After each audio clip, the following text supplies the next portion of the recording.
Who's your favorite Supercross racer and why? Right now, the current pros, I'm going to say with probably Ken Roxon, just because Ken got hurt so bad and just has come back and worked his way through it.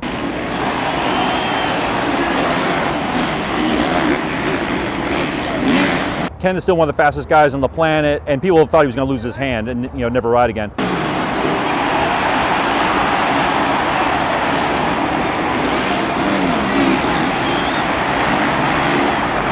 As someone that got severely injured, I broke my neck, back, both legs, and got my face crushed in a helicopter accident.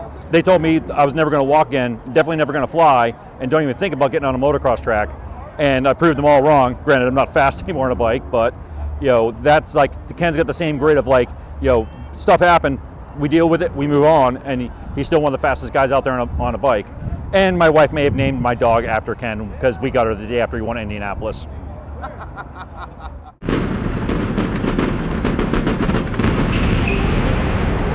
I grew up in Massachusetts, racing at Saltwick and Middleborough, the usual spots. I live in New Jersey now for my job. Did 24 years in the Navy, 15 years active, just under 10 years in the reserves. Retired as a lieutenant commander, flew SH-60 Bravos off of small ships.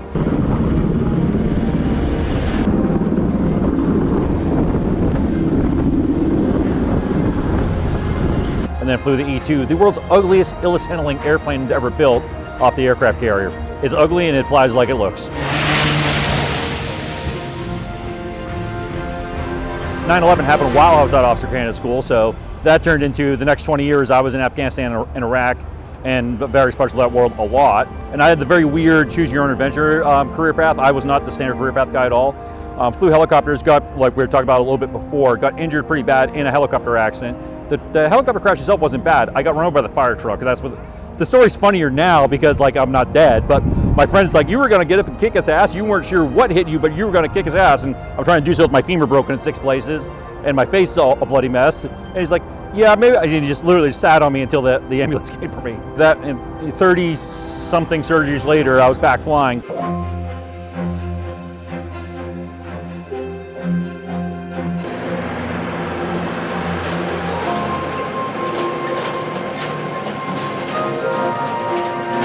Besides where it kind of ties into here, one of the other toughest racers is Doug Henry. Back when I was in Walter Reed getting put back together after this, so they first told me I'd never walk again, then they told me I'd never fly, and and don't even think about getting on a bike. A lot of the New England races from NESC, no one to this day has ever said who sent it. I have a good idea who did get the address from my dad, but they sent a care package, and one of them was the Doug Henry What's Stopping You poster. And Doug had signed it and said, I'll see you at the races, Doug, and signed it with his number, and that was on my wall in Walter Reed as I was going through surgery after surgery, physical therapy. And I was like, they told me I'd never walk, proved them wrong. They told me I'd never fly. Less than a year later, I was back flying. And then they told me I'd never race again. Well, never race fast again might have been a good answer, but I could make a solid run in the B. They let me drop, NESC and NEMX let me drop from the A class down to the B class, just because I honestly wasn't fast enough to ride with the A's anymore. But, I proved people wrong, got back on the track. I mean, nowhere near as fast as I used to be, but I could still do it. 6 pounds of titanium and all.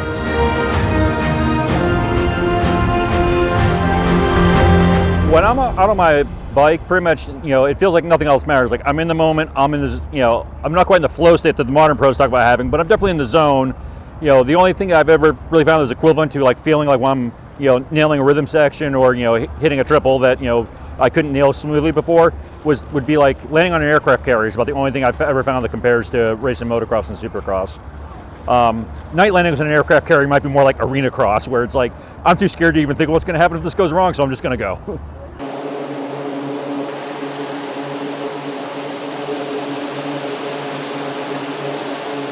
For me, talk about the brotherhood from the service, it kind of popped out because I retired, and I retired during COVID, so there was no retirement ceremonies, nothing. It's like, here's your paperwork, get out of the Navy after 24 years, and then go off on your own. And then like 2 weeks later, we're up at Unadilla, which is my wife's home track right by where she grew up. So we were there at the race, so we were just cruising through the pits, and all of a sudden we saw VetMX, and we're like, this is, it's kind of like something that kind of right place, right time, all kind of fell in.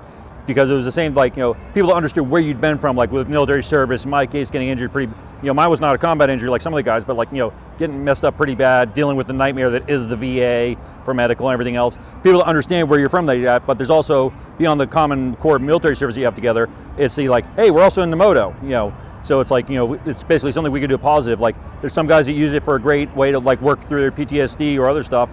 Guys like me that have a lot more physical injuries than that, we just use it as like moto as a way to kind of get back to as much as we could before getting hurt in the service.